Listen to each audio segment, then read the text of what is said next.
from the beginning of a whole class. We're going to do the whole reflection again. No. So as you remember, your topic sentence is one sentence. Each of these are 3, so that's a total of 10 that you need just for your body paragraph. All of this goes together in one paragraph. This is not separate, separate, separate, separate. So it's one long paragraph. So you're going to have an introduction that we did a few days ago with 3 parts to it, but all those parts go together. What are those 3 parts that we did for your introduction? Does anyone remember? Name one of them. A lead. A lead, then? A claim, Background information? A claim or a thesis. All of that goes together in one intro paragraph. Then you start a new paragraph, and you have these 10 sentences. What do you think will follow this? Conclusion. A conclusion, because we're only doing a very small, well, we're doing a very large body paragraph, but a small essay with just one body paragraph. So I want you also to remember or notice that each of these has this transition word or phrase in it. Each of these has a transition word or phrase. So I want to show you what it's going to look like. Let me give you a picture image of that. A picture image of it will be better. So keep looking on the board. Oh, not there. Where is it? There we go.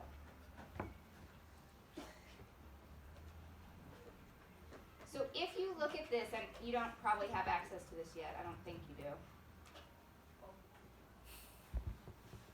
I just want to look at our body paragraph. No, these colors are different on my board. Are they? Well, they're blue. These are light blue. They look white up here. So when you look at just this body paragraph, not including your intro, not including your conclusion down here, we are going to be doing first brain stopping. First a topic sentence. That's your one sentence that we've already done. Then you have part A, part B, part C, which is the capturing, the middle passage in the boat in the water, when they arrive. But I want you to notice that each of those has this transition word stuff in it. Now, this is all written in random Latin, so you can't see. It's just the format. But within each section, you should have a transition word leading into it, or sometimes also mixed within it. So when I look at this, you should have at least 3 transitions. At least one here, at least one here, and at least one here. You might have more than that in each section. But I should be able to see these 3 sections with 3 sentences minimum, and each one should have at least one transition in it. I gave you yesterday in Notability your document called Transition something or other. Please open that right now just so you know what it looks like.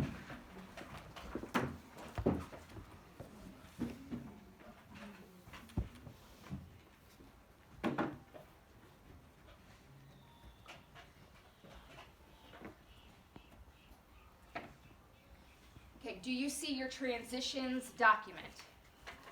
Transitions are categorized by the relationship or how you would use them. If you're going to say something that is sequential or in order, you might go down to the category that says sequence or order. Some of the words in there might be first, second, third, to begin with, to end with, those kinds.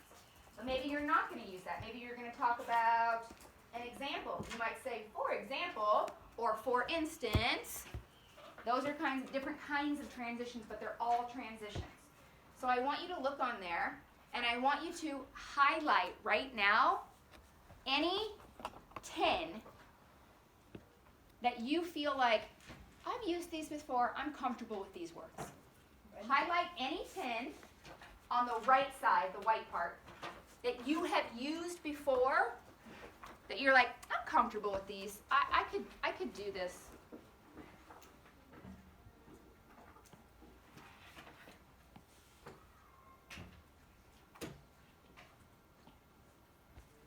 Any 10.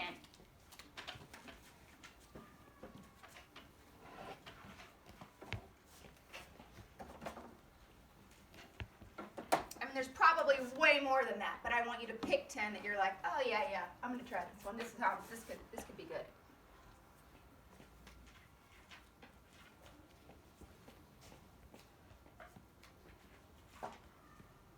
And when you finish that, I want you to change colors, and I want you to highlight any 5 that feel uncomfortable to you a little bit.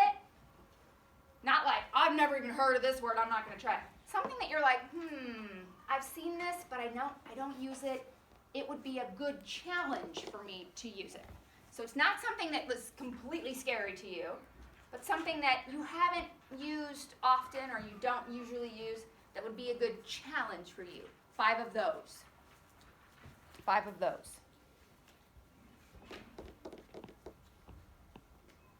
10 that are comfortable. 5 that would be a good challenge for you in a different color.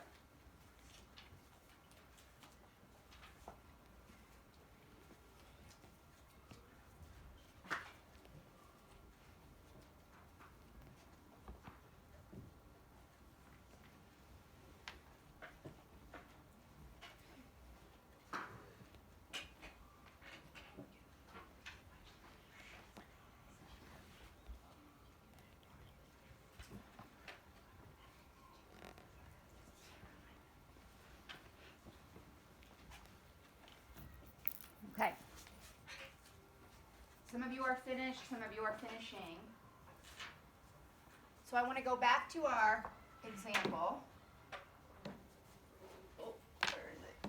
This one. I want to go back to the example. So far we've been talking about our body paragraph having at least 10 sentences. But there's a piece on there that you might not have noticed, and it is on your outline. So we've got our topic sentence. We've got at least 3 for each of our evidences. And then there's this orange part at the end. Look on your outline. What is this orange part at the end? Your outline should be on Google Docs if you're lost. What is the orange part at the end? Malika? An analysis. An analysis. Does it tell you how many sentences are on there? 2. Okay, thank you. 2 minimum. So you should be able to put 2 at least on there. If you want to write 2 or 3 or 4, that's okay. But this analysis is 2 or more, and it's supposed to have you explain in your own words why these examples make the slave trade so horrible. What are some of the other words we used yesterday? Horrible, barbaric,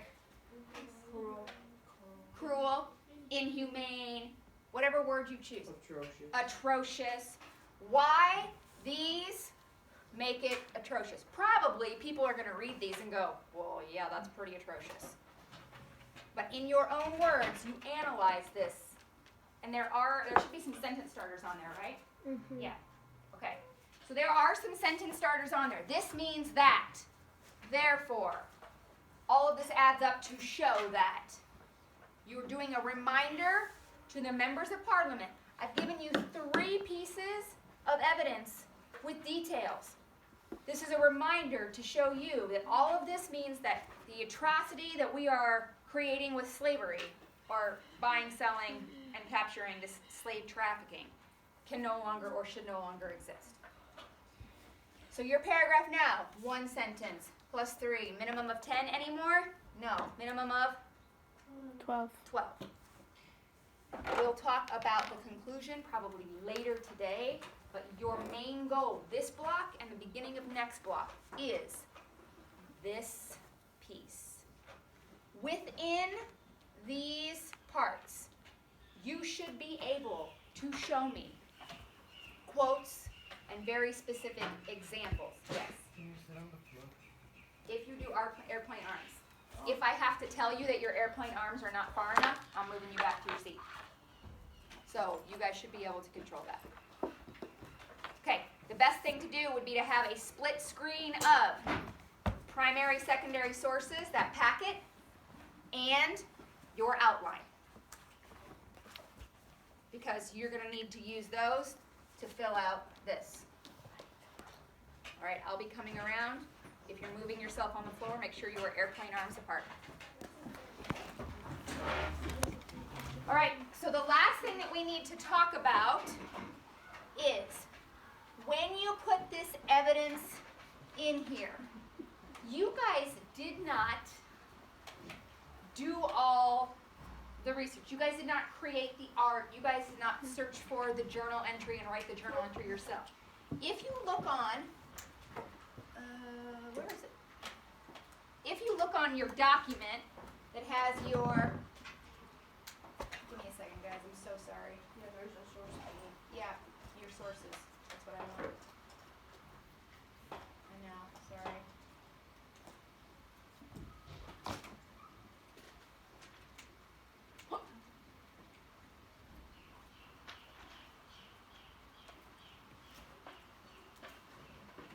Okay, sorry for the delay.